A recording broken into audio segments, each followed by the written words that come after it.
Right, hello.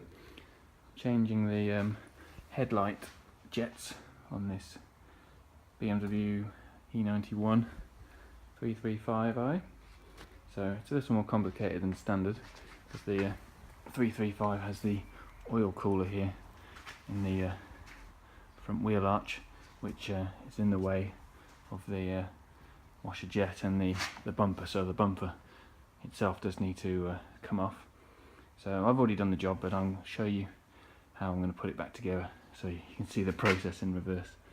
So to remove the washer jet, it's very easy. You just get a screwdriver and push out these two clips there, and then that'll just then slide down in here, and you can get that out. And then this pipe is very easy to get off. You just pop the plastic clip off and pull the pipe, very easy. So in here there's a few bits of plastic which feed the air from the front bumper to the oil cooler. So the first piece is like this, so there's a little rubber bung there that hooks onto that,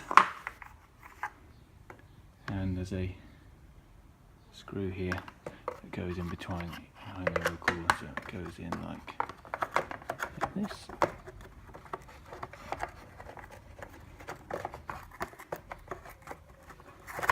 There we go. In it goes like that. This goes through there.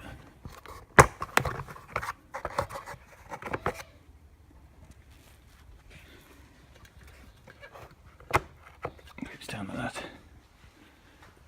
And you can see from the other side of the oil cooler, there's the screw hole there, so I'll put that screw back in. Where's my... It is, so that's a 8mm screw. Goes in like that. Just make sure this is pushed into position, which it is.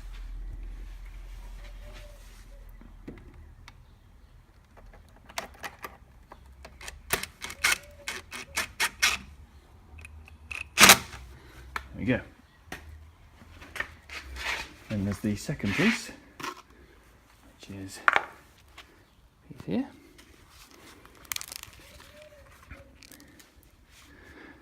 Right.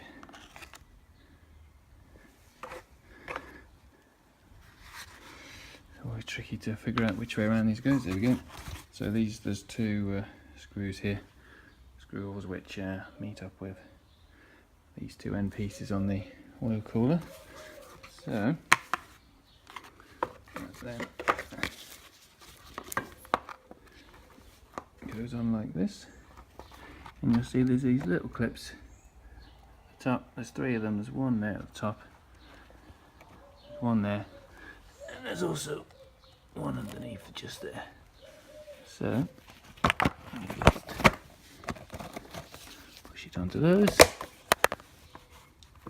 So, like so, there she is, and then it's just a case of putting the screws back in here.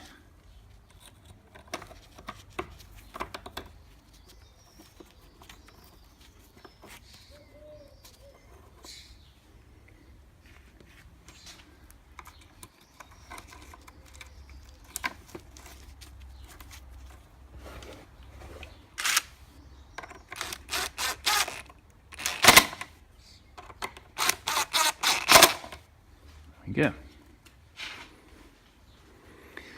Right, so now for putting the actual bumper back on, what I had to remove was the two fog lights from the bottom there. So on the right hand side of the car there's just the fog light, then there's 4 parking sensor connectors, which you kind of pull the bumper off halfway, and these disconnect easy. There's just a little clip there.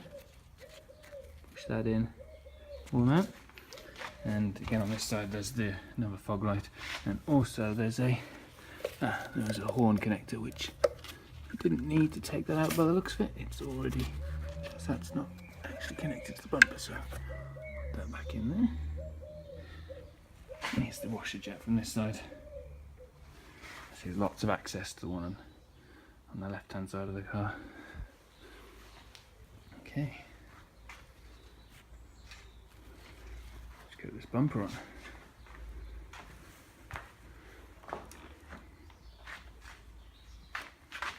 Okay, the bumper's back on.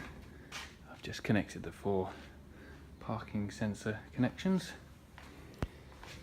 There are 2 8mm headed screws that go up here on both sides. I've just quickly put those in already, there and there. So now it's just a case of putting your fog light bulb back in. So it's just put it in there.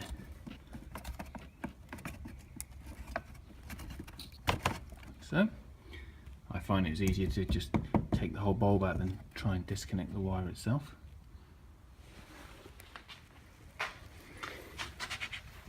And the same on this side.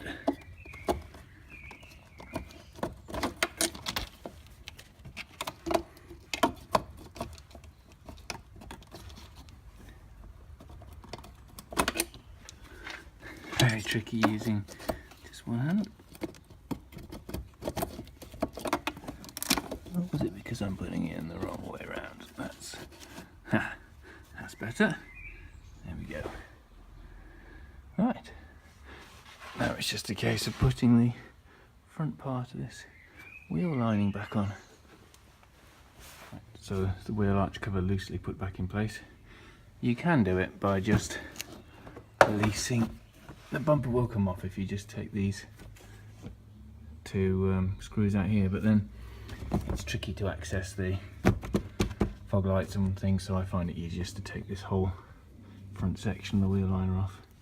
The trick is, once you're taking it off, is once you've undone this 10mm plastic nut that goes in here, once that's popped off there, then the whole thing slides out really easily.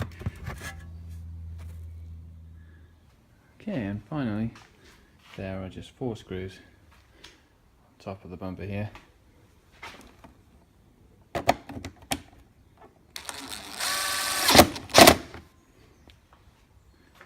And that's your bumper back on. Okay, so the next job is to reattach the plastic covers to the washers like that. It's very easy, they just hook onto the side there, like that. The hardest part is going to be getting this out. Fortunately I've got small fingers, so I can just pull it out like that. There you go. You just put it down there. Okay, there we go. So we're hooked onto the sides there. So to get it off, you just need to, pull it away a little, bend the sides back a little bit, and they just pop straight out. So there we go. Sorted. Okay, there's the under tray back on. To remove the bumper, you can just undo the line of screws at the front, but I took the entire under tray off just because I like to get stuff out the way to see what's going on. But it makes it a bit easier for popping things on and off if it's not there. Okay, well that's it.